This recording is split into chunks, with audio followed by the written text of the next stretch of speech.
인사말은 대신하겠습니다. 여러분은 목으로만 인사해 주시기 바랍니다. 일부 예배 때 제가 2번이나 3번이나 했는데 2번째까지 끝까지 자기 입으로 인사하신 분이 계시더라고요. 이분 조용히 하시고 제가 대신 인사를 말로 할 테니까 좋은 점 돌아보시면서 인사합니다. 주님의 이름으로 축복하고 환영합니다. 참 여전히 낯설고 어설프고 그렇습니다. 어떻게 일주일 동안 잘 사셨습니까?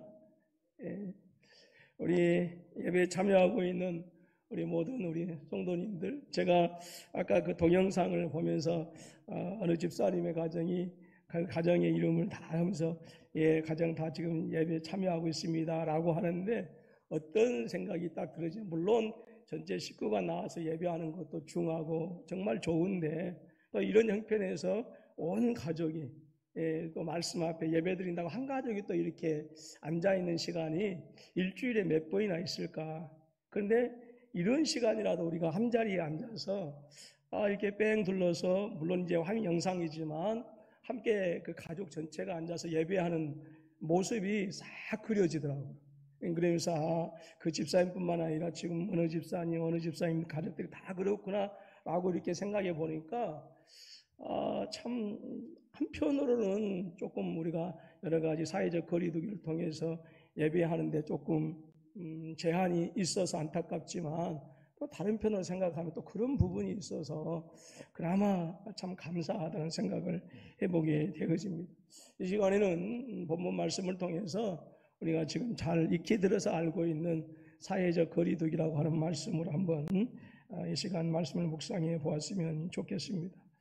이 코로나19로 인한 이 팬데믹 현상이라고 그러죠. 세계적인 대유행, 이것들이 완전히 사람의 일상을 지금 바꿔놓고 있습니다. 그래서 사람들 간에는 코로나19 이전의 사회와 이후의 사회로 나뉘어질 것이다 라고 그렇게 이야기하고요. 그리고 많은 분들이 안타깝게 그렇게 진단하고 있어요.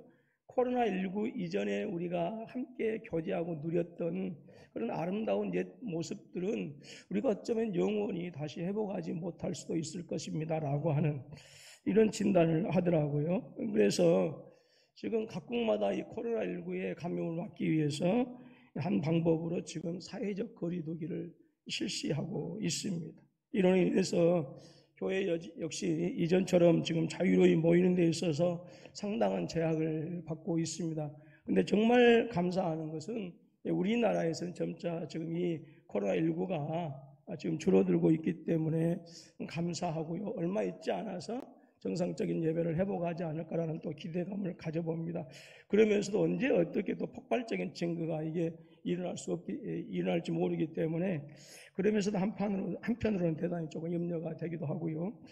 아무튼 의료진을 비롯한 관계자들이 매일매일 코로나19와 사투를 벌이고 있기에 당연히 교회 역시 이 사회적인 거리두기에 동참하고 이 코로나19와 사투를 벌이고 있는 그러한 사람들의 수고가 헛되지 않도록 또 교회 역시 또 참여해야 하는 것은 마땅한 일이 아닌가 싶습니다. 그럼에도 불구하고 이 현상이 더 계속해서 지속되어진다고 한다면 성도들에게서 절대로 멀어지지 않아야 할 그 하나님과의 거리가 멀어지지 않을까라고 하는 목회적인 걱정이 또 제 안에 가득한 것도 사실입니다. 그래서 오늘 본문 말씀을 통해서 성도들이 정말 멀리해야 하는 것이 무엇인가 또 이것을 함께 나누면서 반대로 그러면 이러한 시대에 누구와 무엇과 우리가 가까워져야 하는가를 묵상해 보면서 다시 한번 이 시간 우리의 신앙을 다시 한번 재정립해 나가는 그런 시간이 되실 수 있기를 주님의 이름으로 축원합니다. 오늘 본문의 사도행전 15장 1절로 21절 말씀은요. 기독교 2000년 역사에 있어서 정말로 의미심장한 사건을 다루고 있습니다. 기독교 2000년 역사를 돌이켜보게 되어지면 수없이 많은 종교회의가 있었습니다. 그래서 그 종교회의들을 통해서 사도들과 선지자들의 가르침이 신학적으로, 교리적으로, 또 성경적으로 올바로 이렇게 세워지게 되어졌고요. 그래서 그 사도와 선지자들의 그 가르침을 신앙의 고백으로 해서 지금까지 교회가 정통적으로 그 역사를 이어오고 있는 것입니다.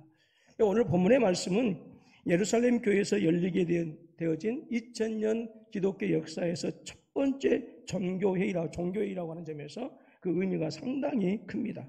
1절로 3절 말씀과 또 4절 말씀을 보게 되어지면 왜 첫 번째 종교회의가 이 예루살렘에서 열리게 되어졌는가라고 하는 그 회의의 배경을 우리가 알 수가 있습니다.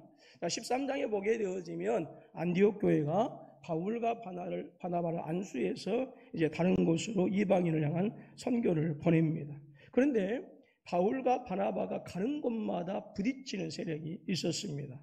그것은 15장 1절과 4절에서 밝히고 있는 것처럼 모세의 법대로 할례를 받지 않으면 구원받지 못한다라고 하는 이 바리새파 기독교인들이었어요. 당연히 이 사람들과 그리고 바울과 바나바 사이에 교리적 충돌이 일어날 수밖에 없었습니다. 1절로 2절 말씀인데요. 우리 다시 한번 읽어보도록 합니다. 시작.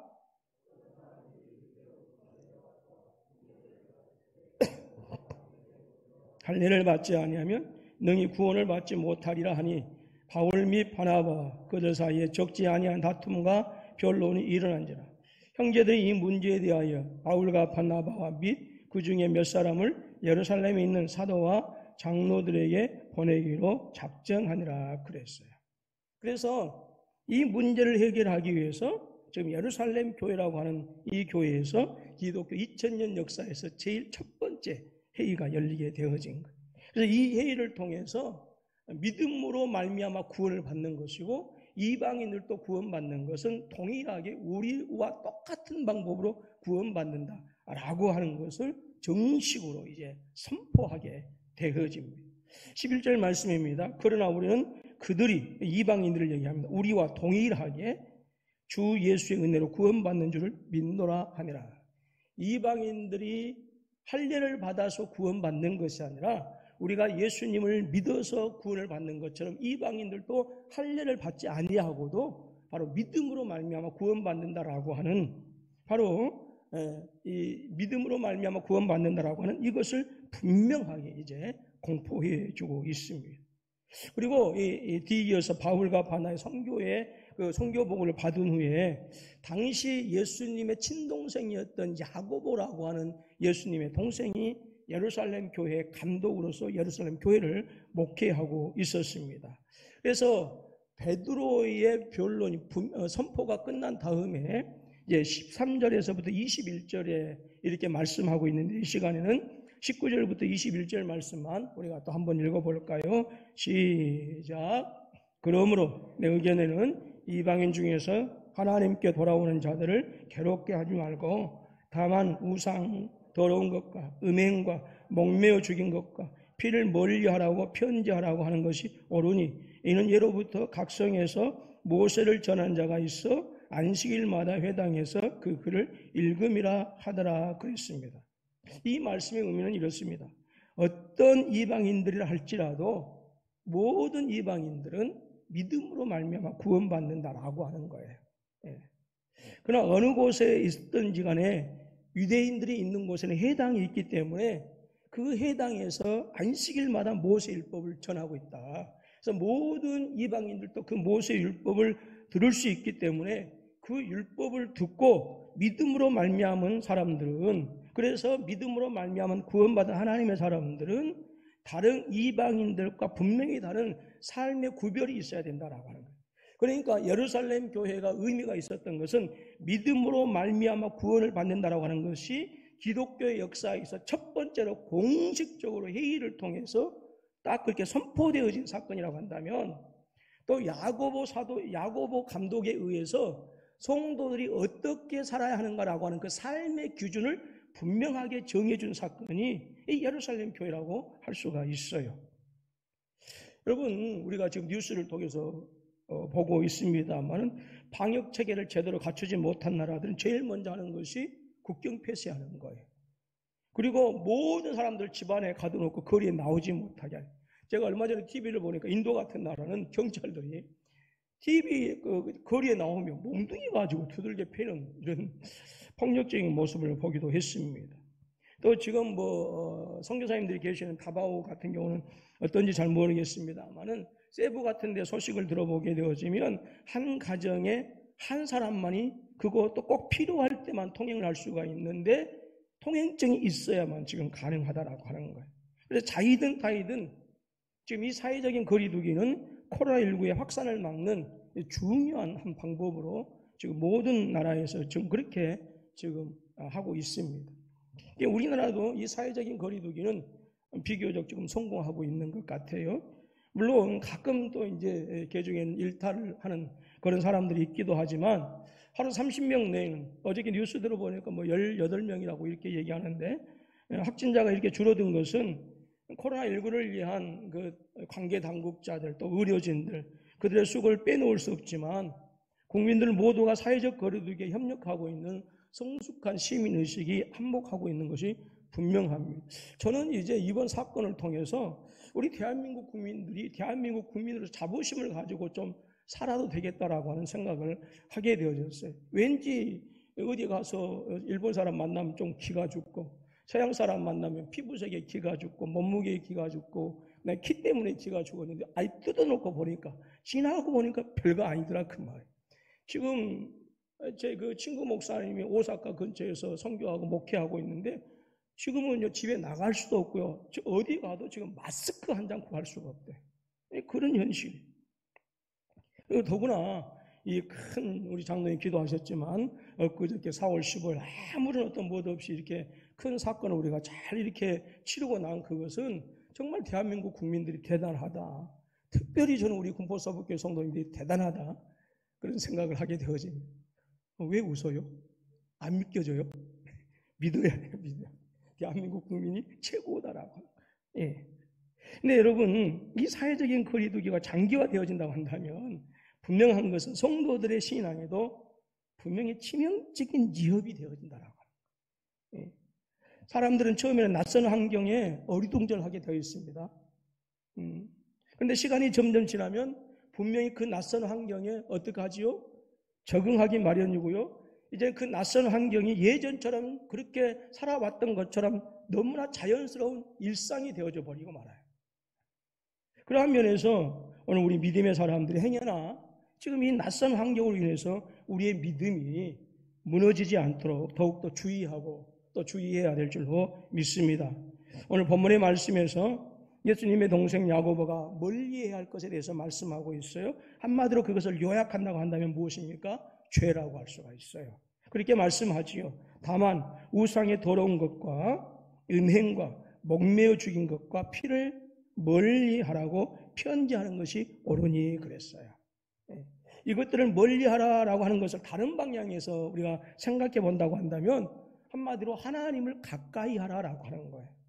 우상의 더러운 것, 음행과 목매어 죽인 것, 피를 마시는 것은요, 당시 이방 사람들에게 있어서는 아무 거리낌 없이 행해지던 거였어요. 그렇지만 유대인들에게서는 철저히 금하는 것이었습니다. 자, 이것을 우리가 오해하지 말아야 할 것은 율법을 행해야 한다거나 이방인들을 유대화시키는 것이 절대로 아닙니다. 당시 지금 사도 바울이 예루살렘 교회에 이제 이 문제를 지금 보낸 것은, 그리고 예루살렘에 올라와서 선교복을 한 것은 13장에서 지금 안수를 받아서 1차 선교복을 하고 있는 거. 선교복을 하고 있어요.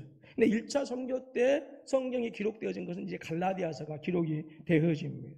그렇지만 이 종교회의가 열릴 때까지는요, 복음이 급속도로 전파되어지는 것이 분명했지만 교회는 여전히 하나님의 말씀이 기록되어지지 않는 그런 시대였어요. 그리고 그렇기 때문에 더구나 신학적인 교리나 그리고 여러 가지 교리적인 어떤 이런 부분들이 체계적으로 완성되던 그런 시기가 아니었어요. 그렇기 때문에 이방인들이 그들의 종교를 버리고 기독교로 개종한다 할지라도요, 그리고 믿음으로 말미암아 구원받는 것이 확실하다라고 할지라도 구체적으로 그들이 믿음의 사람들이, 구원받은 사람들이 어떻게 믿음의 삶을 살아야 할 것인가라고 하는 것에 대해서는 기준이 하나도 없었다라고 하는 거예요. 아무것도 모르던 그런 시절이었어요. 그래서 야고보 사도는 너희가 율법을 행해라라고 하는 그런 의미에서 율법을 들으라고 모세의 율법을 들으라고 말씀하신 것이 아니라 예수를 믿는 이방인들로 하여금 어떻게 신앙생활을 해야 하는지 적어도 지금 모세 율법을 듣게 함으로 말미암아서 그 신앙의 기준을, 그 삶의 믿음의 삶의 기준을 정해줬다라고 하는 것이죠. 야곱의 이 말씀은 결국 말씀드린 것처럼 믿음의 사람들이 그들의 삶 속에서 죄악을 멀리하고 하나님을 가까이 하라라고 하는 아주 간략한 말씀 같지만, 그래서 어떻게 성도가 살아야 한다라고 하는 이 정식적인 종교회를 통해서 삶의 기준을 정해줬다고 하는 의미에서 대단히 의미가 있는 말씀입니다. 말씀드렸던 것처럼 방역체계가 세워지지 않았거나 의료 시절이 연약한 나라에서 이러한 그 사회적인 거리두기를 하지 않는 사람들에게 극단적으로 폭력적인 방법을 써서라도 사람과 사람 사이에 거리를 두게 하고 그 접촉을 금하고 있어요. 왜 그럴까요? 그만큼 바이러스는 강력하게 사회 전체를 망가뜨리기 때문에 그래요. 만약에 믿음의 사람들이 할지라도요, 죄를 가까이 하게 되어지면 죄악의 바이러스는 성도들의 삶을 파괴하고 성도들의 영혼을 갉아먹게 되어져 있습니다.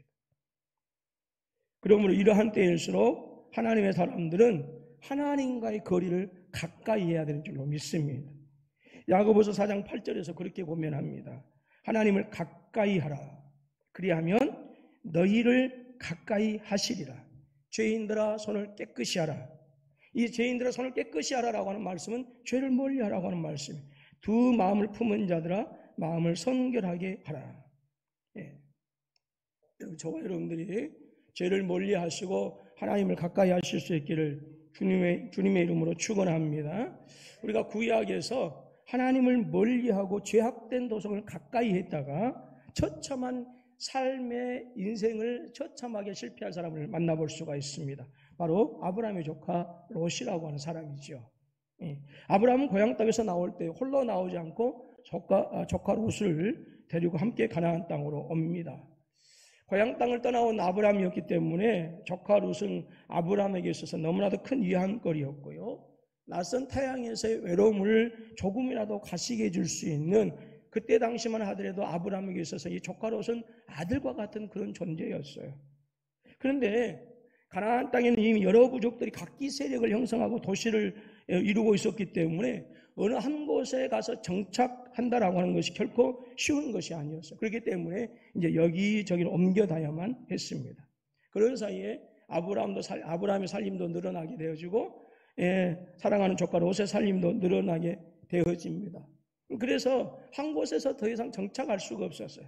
그래서 물이라고 하는 것은 중동 사람들한테 너무나도 소중한 것인데 이 물 때문에 자꾸 이 아브라함의 이 종들과 조카 롯이 이제 다투게 되어져서 이래서는 서로 간의 의의가 상하겠다 싶어가지고 아브라함이 제일 하죠. 내가 좌하면 나는 우하고 내가 우하면 나는 좌하겠다. 그래서 서로 합의한 끝에 우리 서로 떨어져 살자라고 그렇게 결정을 합니다. 먼저 롯이 그가 살 곳을 선택합니다. 근데 소돔과 고모를 향하여 봤더니 모든 것이 넉넉해서 어느 정도까지냐, 애굽의 나일강과 같은 애굽 땅과 같았고 에덴 동산과 같았다라고 하는 거예요. 그래서 롯은 그곳을 정해서 점점 그 도성을 향해서 가까이 가게 되어지고 결국은 그곳에서 정착하게 되어집니다. 그 이유가 창세기 13장 10절로 13절에 기록되어 있는데요. 제가 방금 또 그 이유를 말씀드렸지만 우리 창세기 13장 10절로 13절 말씀을 우리 같이 한번 읽어봅니다. 시작. 이에 롯이 눈을 들어 요단 지역을 바라본 중 소알까지 온 땅에 물이 넉넉하니 여호와께서 소돔과 고모라를 멸하시기 전이었으므로 여호와의 동산 같고 애굽 땅과 같았더라. 그러므로 롯이 요단 온 지역을 택하고 동으로 옮기니 그들이 서로 떠난지라. 아브라함은 가나안 땅에 머무르며 그 장막을 옮겨 소돔까지 이르렀더라. 소돔 사람은 여호와 앞에 악하며 큰 죄인이었더라. 저는 이 말씀을 오해를 했어요. 그래서 베델이라고 하는 지역에서 아브라함이 살던 지역에서 온 땅을 바라보아서 거기가 그렇게 그곳에서 바라보았더니 온 세상이 다 보였구나 싶은데 실질적으로 롯이 바라보았을 그 지점에 가서 보니까 온통 보이는 게 산밖에 안 보이더라고요. 그러면 제가 무엇을 생각했냐면 그렇구나. 롯이 그 지역을 자세히 살폈겠구나라고 하는 것이죠. 그래서 이제 소돔을 향해서 점점 가까이 가고 있습니다. 롯의 안중에는 하나님이 아예 없었어요. 오직 세상의 풍요와 부유함만이 가득했습니다. 롯이 소돔에 이르렀을 때에 이미 성경은 뭐라고 말씀하고 있어요? 소돔은 죄악으로 가득한 도시였어요. 그러나 롯은 그 도시가 주는 안락함, 그리고 그 도시가 주는 풍요로움, 그 도시가 주는 그 향락을 멀리하지 아니하고 기꺼이 가까이 했어요. 그 도시가 주는 것들을. 롯이 소돔과 고모라와 가까이 할수록 당연히 하나님과의 거리는 멀어질 수밖에 없었습니다.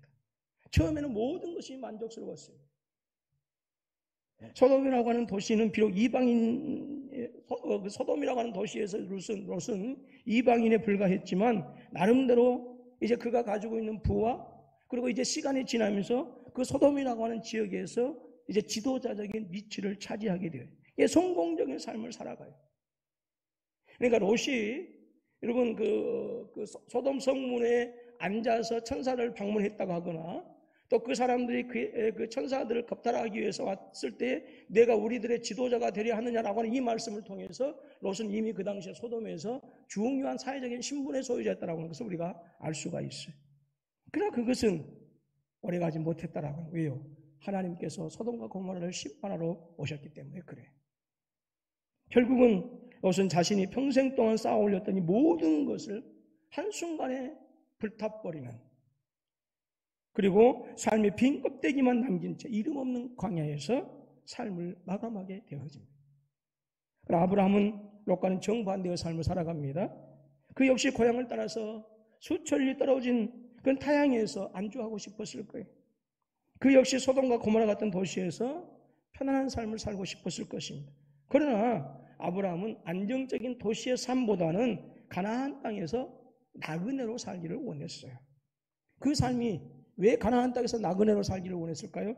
그 삶이 비록 세상 사람 보기에는 정처 없는 삶인 것 같고 세상 사람들 보기에는 그저 방랑하는 삶인 것 같았지만 그 삶이 하나님을 가까이 하는 삶이었기 때문에 그 삶을 기꺼이 선택하는 거였어요. 히브리서 기자는 그런 아브라함의 삶을 이렇게 증거합니다. 히브리서 11장 9절로 10절 말씀 우리 같이 한번 읽습니다. 시작.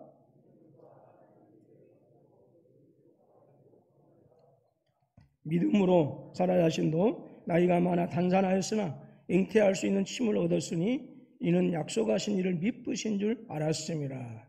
예, 나그네로 살았지만 하나님이 계획하시고 지으실 터가 있는 성을 바라보면서 살았다라고 하는 것은 늘 하나님을 가까이 했다라고 하는 거예요. 아브라함은 가나안의 도시들과는 분명한 거리두기를 하였습니다. 그가 가지고 있는 소유물, 또 그가 부리고 있는 그 종들을 통해서 얼마든지 한 곳에 정착할 수 있었고 도시를 건설할 수 있었음에도 불구하고 그리고 편안한 삶을 추구할 수 있었음에도 불구하고 롯처럼 도시가 주는 풍요로움, 또 도시가 주는 안락함, 도시가 주는 향락과 기꺼이 거리를 두었다라고 하는 것이죠. 왜요? 하나님과 가까이 하기 위함이었어요. 가나안의 도시가 좋아서 도시를 쫓아가는 롯은 하나님으로부터 영원히 멀어지는 존재로 살아야 했습니다. 그렇지만 가나안의 향락과 안락과 이 풍요에 대해서 거리를 두었던 우리 믿음의 조상 아브라함은 자자손손 하나님께서 그들의 후손과 가까이 하시는 아름다운 은혜를 누리게 되어진 것입니다. 시편 73편을 보게 되어지면 우리가 아삽의 시인 것을 알 수가 있는데요. 28절에서 시인 아삽이 이렇게 노래합니다. 하나님께 가까이 함이 내게 복이라. 내가 주 여호와를 나의 피난처로 삼아 주의 모든 행적을 전파하리이다 라고 했어요. 아삽이라고 하는 시인은 세상의 부조리함을 보면서 하마터면 시험에 들 뻔했어요. 그래서 내가 하마터면 미끄러질 뻔했습니다라고 그렇게 고백하고 있지요. 자, 73편 1절로 16절 말씀을 보게 되어지면 아삽이 세상을 바라봤을 때 모든 세상은 다 너무너무 부조리했어요. 너무너무 불공평했어요. 왜? 이놈은 나쁜 놈들이 더 잘 살거든. 악인들이 세상을 살아가니 너무 형통하게 살더라 그 말이에요. 악인들의 자녀들은 더 공부 잘하고 악인들의 자녀들은 그냥 직장도 쉽게 들어가고 연봉도 많이 받고 그러더라고 말이에요. 그리고 악인들이 죽을 때는 고통도 없이 편안하게 죽고 살았을 때는 건강하게 살더니 건세까지 누리면서 살아가는 거예요. 사람들이 당하는 고난도 그들에게는 없었어요. 그들의 삶을 아삽의 눈으로 봤을 때 너무나도 평안한 삶을 살았고 그들의 재물은 갈수록 은행에 더 많은 돈이 쌓여져 갔었어요. 그런데 지금 자신은 하나님을 섬긴다고 하는데 하나님을 섬기는 자기 자신의 모습을 보니까 날마다 재난 중에 있더라 그 말이에요. 1절로 16절 말씀 보면 그렇게 고백합니다. 나는 아침마다 징벌을 당하고 있습니다. 예, 악인들은 편안하고 하나님을 알지 못하고 불의와 그리고 정의롭지 못한 삶을 사는 사람들은 날마다 더 살찌고 날마다 부해지고 자녀들은 앞날은 더 평탄해지고 마치 시온의 대를 걸어가는 것처럼 그렇게 살아가는데 내 삶은 보기에 날마다 쭈그러들고 날마다 탄식이 끊이지 않는 마치 하나님께 징벌을 받는 삶을 살더라 그 말이에요. 그 관점에서 보게 되니까 세상의 모든 것들이 너무 불공평해. 그래서 하마터면 내가 미끄러질 뻔했어. 시험 들었다 그 말이죠. 여러분 우리 같아도 안 그럴까요? 예. 사촌이 논만 사도 배가 아픈데 예. 이러한 아삽이 하나님의 성전에 들어감으로 말미암아서 악인들에 대한 하나님의 심판을 깨닫게 되어지고 그렇게 노래하죠. 17절 말씀입니다. 하나님의 성소에 들어갈 때야 그들의 종말을 내가 깨달았나이다. 예. 하나님의 성소에 들어갔더니 비록 세상에서 악인들이 호화호식한다 할지라도 결국은 아침 이슬처럼 쇠잔한 채소처럼 사라져버릴 수밖에 없는 무익한 존재들이다 그 말이죠.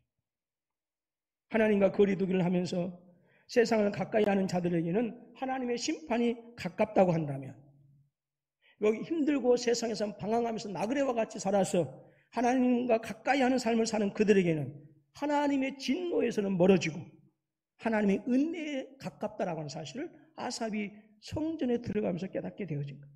즉 무슨 말입니까? 아삽이 그저 하나님을 멀리해서 그래서 세상적인 시각으로 바라봤을 때는 하나님의 선하신 뜻을 깨닫지 못했어요. 근데 하나님을 가까이하여 세상을 바라볼 때 비로소 하나님께서 세상을 다스리는 섭리를 깨달을 수가 있었고 이 땅의 역사를 주관하시는 하나님의 정의와 이 땅의 역사를 주관하시는 하나님의 공의를 알게 되었더라 그 말이죠.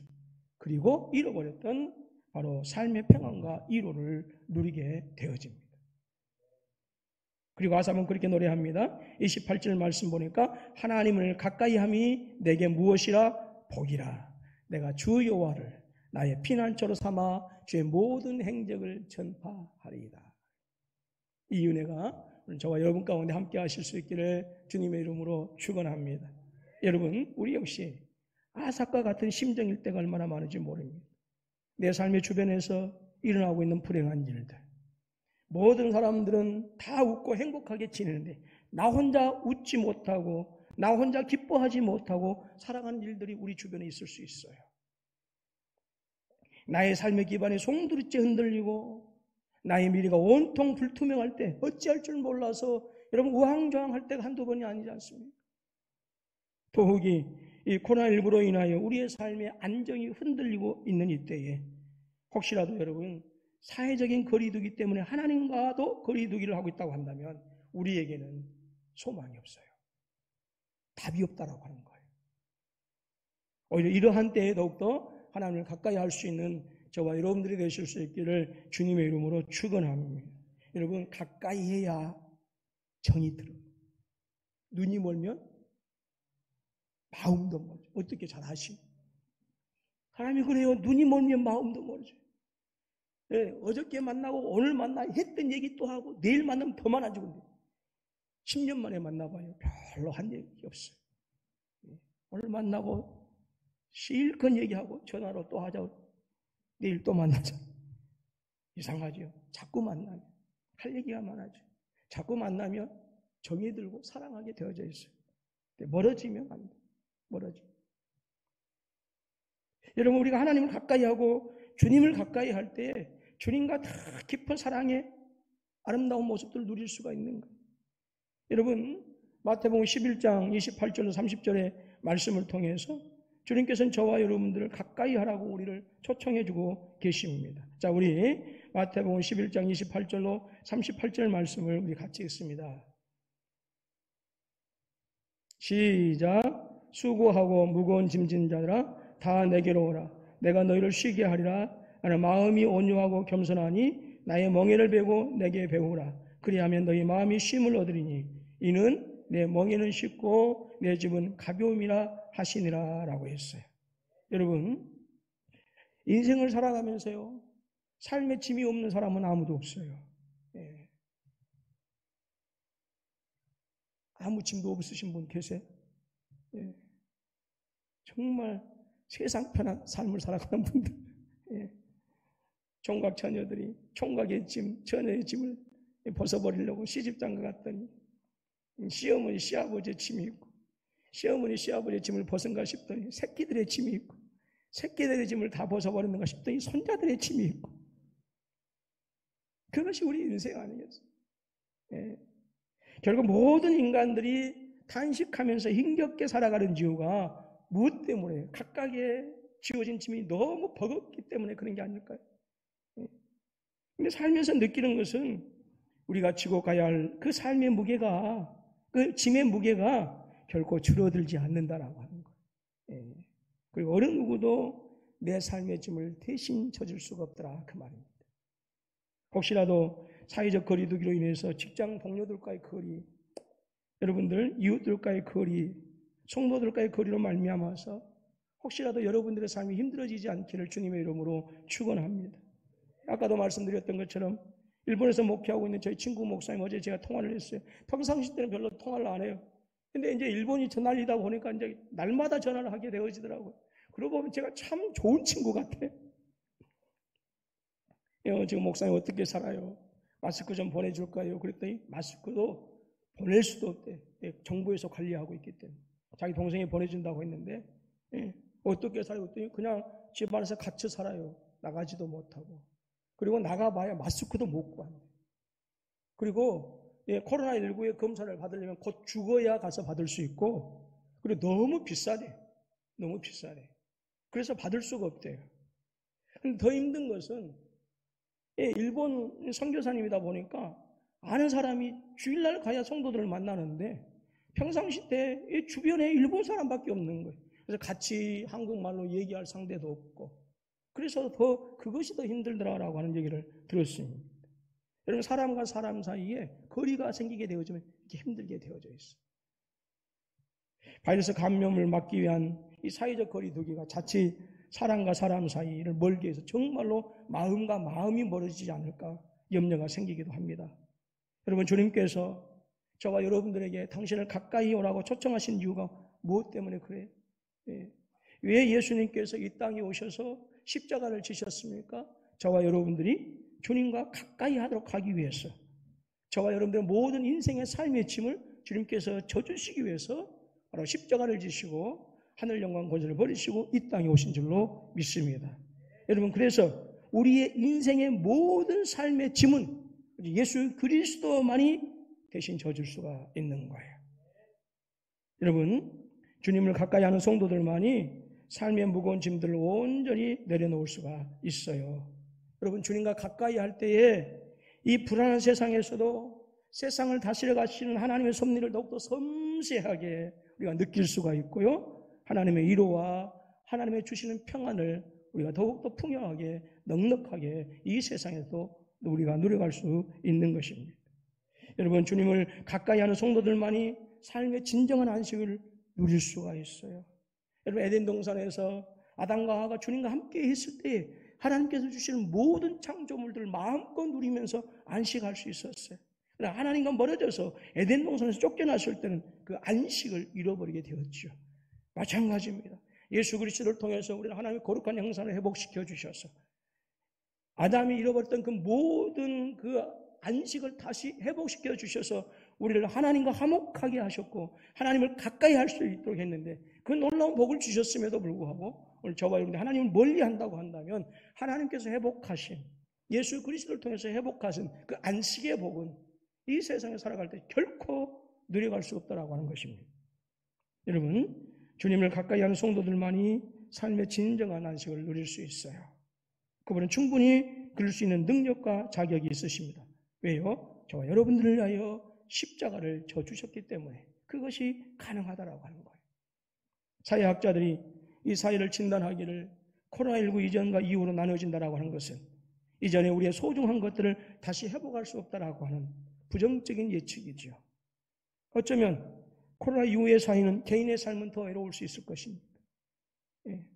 그리고 사람들과의 거리는 더 멀어지고 그리고 각자가 지고 가야 하는 삶의 무게는 더 무거워질 수도 있어요. 결국 이 코로나19 때문에 발생하는 이 모든 사회적인 현상들은 꼭 국가만이 지고 가야 하는 것이 아니라 이제는 개인적으로 우리 국민들 모두가 지고 가야 하는 삶의 짐으로 변해버리고 말았어요.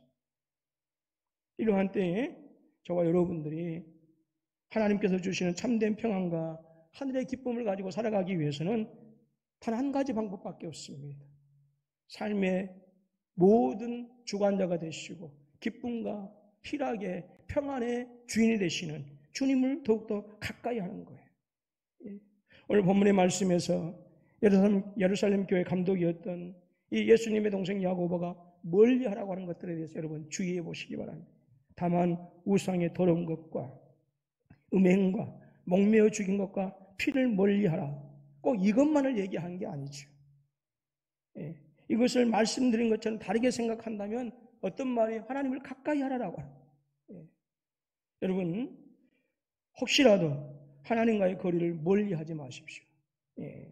오히려 말씀과 기도로 그리고 삶의 경건한 연습을 통해서 우리 주님과의 거리를 더욱더 가까이 하실 수 있기를 주님의 이름으로 축원합니다. 여러분 사회적인 거리두기는 바이러스의 감염을 막는데 분명히 효과적인 방법입니다. 그렇지만 하나님과의 거리두기는 여지없이 죄악의 바이러스로 하여금 우리의 영혼을 갉아먹게 합니다. 그러나 반대로 우리 주님을 가까이 하시면 풍성한 삶의 위로가 그리고 하늘의 평안이 저와 여러분의 모든 사람들의 성도들의 삶에 넘치게 부여될 것입니다. 성도 여러분들의 삶의 무게는 이전보다 훨씬 더 가벼워질 것을 제가 장담할 수 있어요. 주님을 가까이 하는 성도들은 분명히 이 모든 고난도 넉넉하게 이겨나가게 되어질 것입니다. 비록 사회적인 거리두기에서 사람과 사람 사이에 접촉은 멀리할 수밖에 없고 그 거리가 멀어질 수밖에 없지만 이러한 때일수록 하나님과 주님과 말씀과 더욱더 가까이에서 주님의 사랑으로 인해서 이 힘들고 어려운 시기를 극복해 나가고 하늘에 주시는 평안으로 이런 모든 삶 속에 채워질 수 있기를 주님의 이름으로 축원합니다.